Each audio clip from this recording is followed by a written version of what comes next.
बीड जिल्ह्यातले मस्ताजोग हत्याकांड घडून महिना होत आला तरीही काही आरोपी फरार आहेत। याच प्रकरणात खंडणीतील आरोपी वाल्मिक कराड हा नागपूर अधिवेशनावेळी तिथेच होता असं समजलंय। तसेच तो कोठे फिरला, पुणे येथे राहून तो पोलिसांना शरण आला। याबाबत पोलीस प्रशासन निश्चितच कमी पडलं। तसेच त्याच्या अटकेनंतर खाटा आणल्याचं सांगितलं जात आहे। हे योग्य नसल्याचं सांगत राहिलेल्या आरोपींना लवकरात लवकर अटक करून देशमुख हत्याकांडातील आरोपींना कठोरात कठोर शिक्षा द्यावी आणि देशमुख कुटुंबाला न्याय मिळवून द्यावा असं मत आमदार रोहित पवार यांनी व्यक्त केलं। विधानसभा निवडणुकीच्या विजयानंतर आमदार रोहित पवार यांनी जामखेड तालुक्यात गावभेट दौरा सुरू केला आहे। ते तालुक्यातल्या सरदवाडी येथे आले असता पत्रकारांशी बोलत होते। यावेळी ते म्हणाले की सुरेश धस हे मोठ्या मताधिक्यानं निवडून आले, त्यांना मंत्रिपद मिळेल अशी चर्चा सगळीकडे होती, मात्र त्यांना मंत्रिपद मिळालं नाही। त्यामुळे त्यांच्यावर एका अर्थाने अन्याय झालाय। परळी मतदारसंघात फक्त बोटाला शाई लावून बाहेर निघून यावे लागत होते, त्यामुळे अनेक ठिकाणी बोगस मतदान झालंय। धनंजय मुंडे यांना मताधिक्य आहे यावर बोलताना रोहित पवार म्हणाले की सुरेश धस हे सत्ताधारी पक्षाचे आमदार आहेत, त्यांना याबाबतचा महायुतीचा फॉर्म्युला माहिती आहे। याबाबत देवेंद्र फडणवीस आणि सरकारनं याची चौकशी करावी आणि पुन्हा निवडणुका घ्याव्यात अशी मागणी त्यांनी केली। सरकार स्थापन झालं आहे, मात्र अनेक प्रश्न तसेच आहेत। अनेक मंत्र्यांनी पदभार स्वीकारलेला नाही। सरकारचा कसलाही जल्लोष नाही, त्यांनाच आणखी खात्री नाही की आपण कसे निवडून आलो।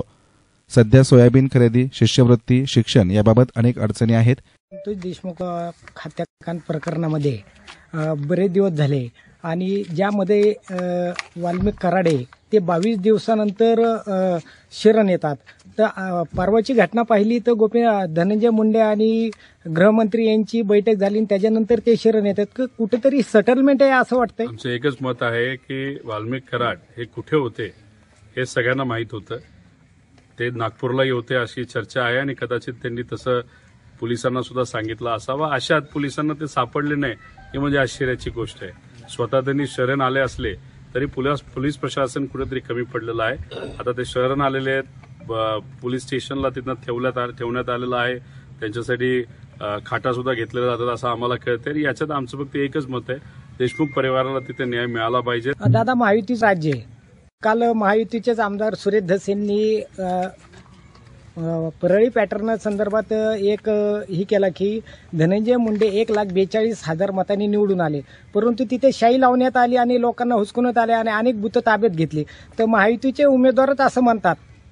सुरेश धस साहेब जर असं बोलत असतील ते तर आज सत्तेत आहेत, ते भाजपचे नेते आहेत। खरं तर त्यांना मंत्रिपद मिळेल अशी सगळ्यांची आशा होती। अशात त्यांच्यावर कुठेतरी अन्याय तिथं झाला असला तरी लोकांच्या हितासाठी आज ते लढत आहेत आणि याच्यात बोलत असताना बरेच काही मुद्दे तिथे बोलत आहेत। आता शासन त्यांचं आहे, आमदार त्यांचा आहे, त्यामुळे शासनाने आणि खास करून देवेंद्र फडणवीस साहेबांनी त्यात लक्ष घालून योग्य ती कारवाई करण्याची जरूरत आहे। ते जर म्हणत असतील तर त्यांनी बूथ ताब्यात घेतले, तर मग तसं बघितलं तर तिथं आमचे जे उमेदवार होते त्यांनी सुद्धा हेच सांगितलं होतं की तिथं बूथ ताब्यात घेतले।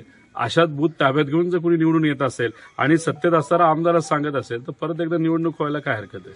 म्हणजे राज्यामध्ये सर्वत्र हेच घटना घडल्या।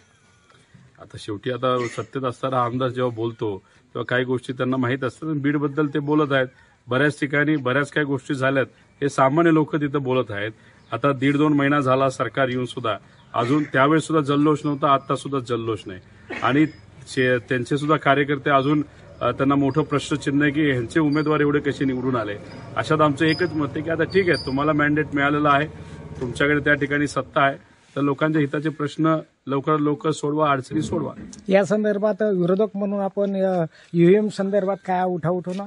ठीक आहे, आमचे नेते त्या बाबतीत बोलत आहेत, आम्ही त्या बाबतीत पाठपुरावा करत आहे। नेते त्या बाबतीत योग्य असा निर्णय घेतील। आमचं एवढंच मत आहे की सरकार स्थापन झालेलं आहे, 3-1 महिने त्यांना द्यावेत, पण त्या 3 महिन्यामध्ये लोकांच्या हिताचे निर्णय त्या ठिकाणी घेण्याची जरूरत आहे।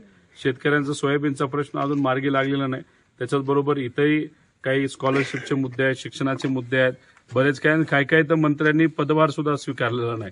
अशात मग सरकार आहे का नाही हे सुद्धा आता लोकांना तिथं कळत नाही आणि प्रश्न तिथं लोकांना पडलेला आहे। Good news